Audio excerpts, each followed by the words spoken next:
Hello, I'm Jessica Burbank. This is The Conversation on the Young Turks. And we've been talking a lot about the water crisis in Jackson, Mississippi. And today we're joined with Matthew Cunningham-Cook, who writes for The Lever. He does a lot of research on capital markets and healthcare and retirement policy. And it turns out that the water crisis in Jackson is tied to the crooks on Wall Street. So thank you so much for joining, Matthew. Really excited to dig in. Right now, there are more than 150,000 people without clean water in Jackson, Mississippi. And as it turns out, this is a tough problem for them to address because of their municipal budget. And this is tied to Wall Street. Can you introduce us a little bit to this connection here? Yeah, so in the US, basically all municipalities, cities, states, school district issue debt to fund capital improvements, whether it's new schools, new prisons, new water sewer lines, new police stations. Very often those types of capital investments are funded through debt, and those debts are underwritten by Wall Street and rated by Wall Street firms. And there's a range of ratings from AAA to junk that determines the interest rates that the city or state will pay on the debt that they owe.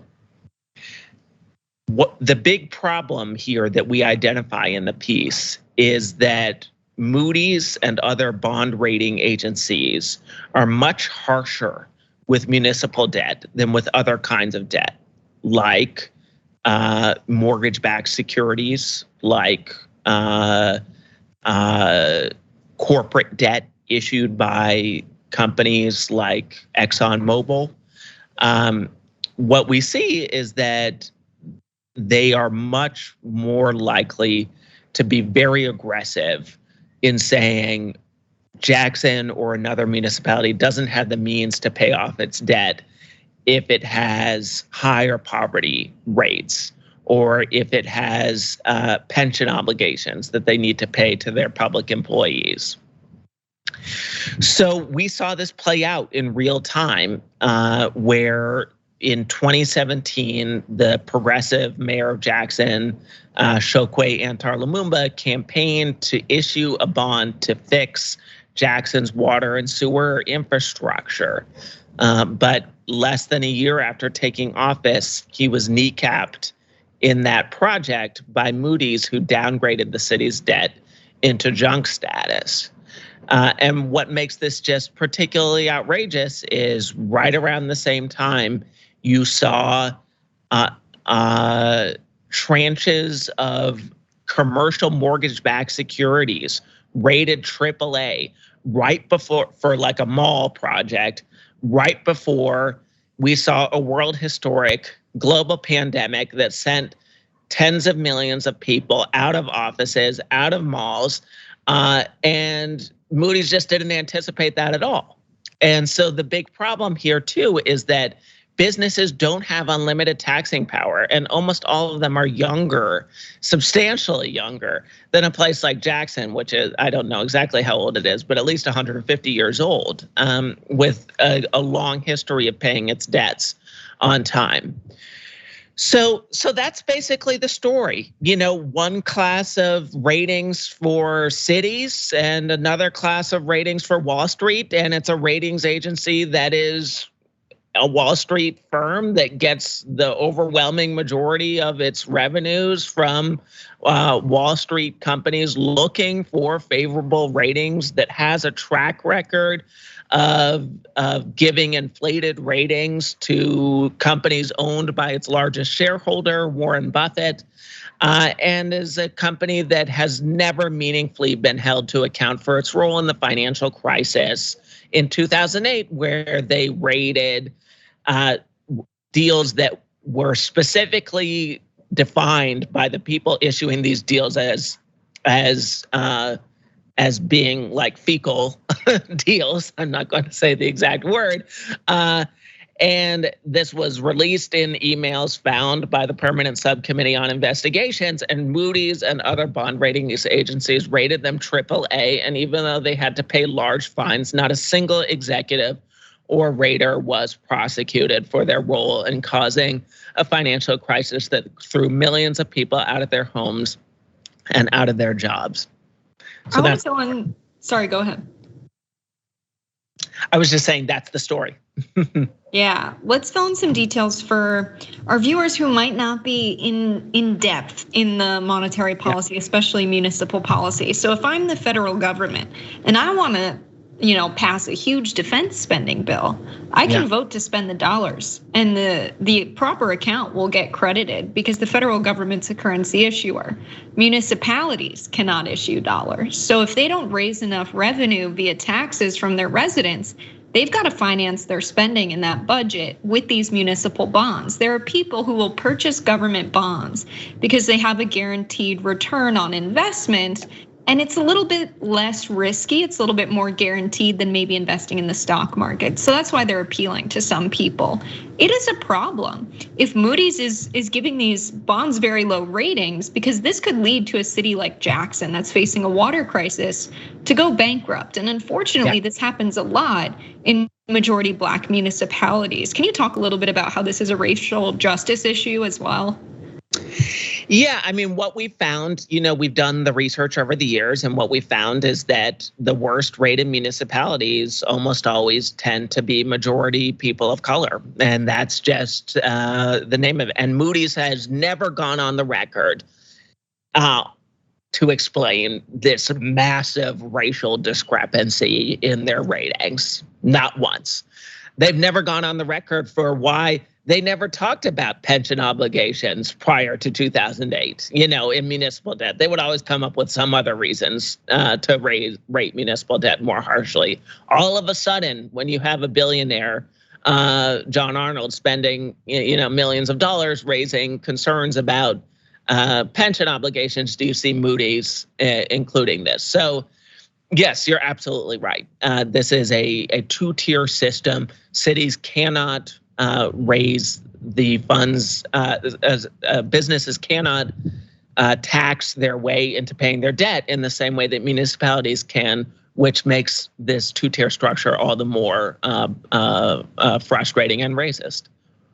Right, of course, but these corporations can do big stock buybacks and inflate their earnings per share projection and inflate the price of their stock. Let's talk a little bit about this. Is both hopeful and kind of defeating that the federal government and the Biden administration could be doing more. Obviously, climate disasters are the direct result of climate change, which is the result of fossil fuel giants emitting a ton of carbon.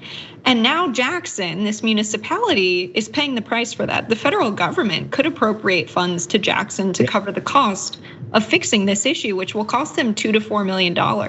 Can you say more? Because you do mention in this piece that the federal government could be using their power to step in. Yeah, I mean, the only way to solve the Jackson water crisis in the short term is very straightforward. It's a massive federal appropriation of $1 billion to the city to fix its water and sewer lines. That's the only way out of it. What we try and identify in the article is saying, first of all, there's kind of the benefit of hindsight of let's kind of travel back in time to 2017 and see how this could have gone differently. But also, as The Guardian has reported, there's water crises happening all around the country. And there are cities and states that are looking to solve the crisis right away, but who are unable to do that because of harsh ratings from Moody's and other bond rating agencies. But absolutely, you're right. The only short-term way out of this is a significant appropriation of money to Jackson. Right, and down with Moody's for the long term as well. I think also about all of the people who will scream and say, well, the federal government can't just print more dollars and send them down to Jackson. But this is the kind of situation where the carbon emissions were put out there by fossil fuel companies profiting off of selling fossil fuels. And so that's a huge negative externality for a product that they are selling. A corporate tax on the fossil fuel companies would be a great way to pay for this. So there are a lot of options here. Can you say more about what people are talking about in Jackson? Did you talk to anyone in Jackson, or when you were covering this issue, was anyone giving creative solutions to this problem other than going after Moody's, which, as you said, is a long-term solution?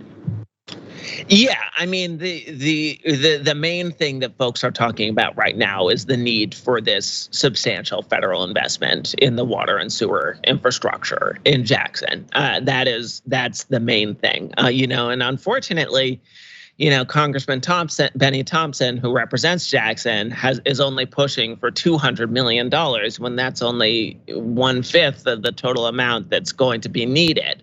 And so it's the classic problem of Democrats negotiating against themselves in advance, allowing, so kind of by the time Republicans get a hold of this, it's going to be down to what, 60, 50, $40 million, who knows?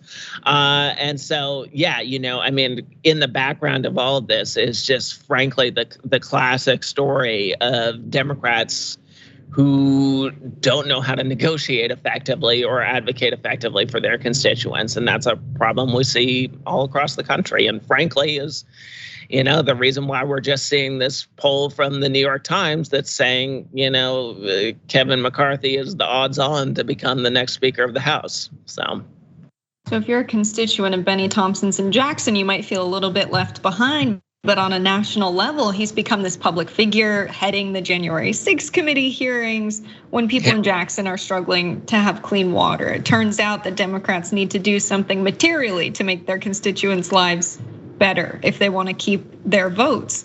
And you have people like Marjorie Taylor Greene taking credit for the funds appropriated as a result for the Inflation Reduction Act, making it seem to her constituents like she's done a lot to help them out with the flooding. So can you just say a word about, with the midterms coming up, what Democrats should do here? Yeah, I mean, I think that we should be calling for a massive, multi-$100 billion systematic investment in our water infrastructure. I think we absolutely have, when we're spending, all kinds of money on, $1 trillion on a single jet that doesn't fly, the F-35 jet debacle. It seems like we can afford to pay for our water infrastructure, or, when we're spending, enormous amounts of money, privatizing Medicare, why can't that money go to our water infrastructure as well? These are basic questions that are really, unfortunately, not answered in our political discourse. And that's why I'm, so thankful to kind of news outlets like the Young Turks that take the time to address issues like these. Yeah, it's super important. The fact that we have Wall Street determining how much funding a municipality gets that's facing a crisis is a failure of our government and a failure of our democracy. Can you say where people can find your work if they're interested in reading more? Yeah, we're The Lever. levernews.com. We are actually the largest subscriber-based investigative news outlet, national investigative news outlet in the country. And so if you support journalism like this, please subscribe, please donate. We are accountable to no one but our subscribers. So we really need everybody to pitch in. Real investigative journalism is not dead, and you are evidence of this. Thank you so much for talking with me tonight, Matthew.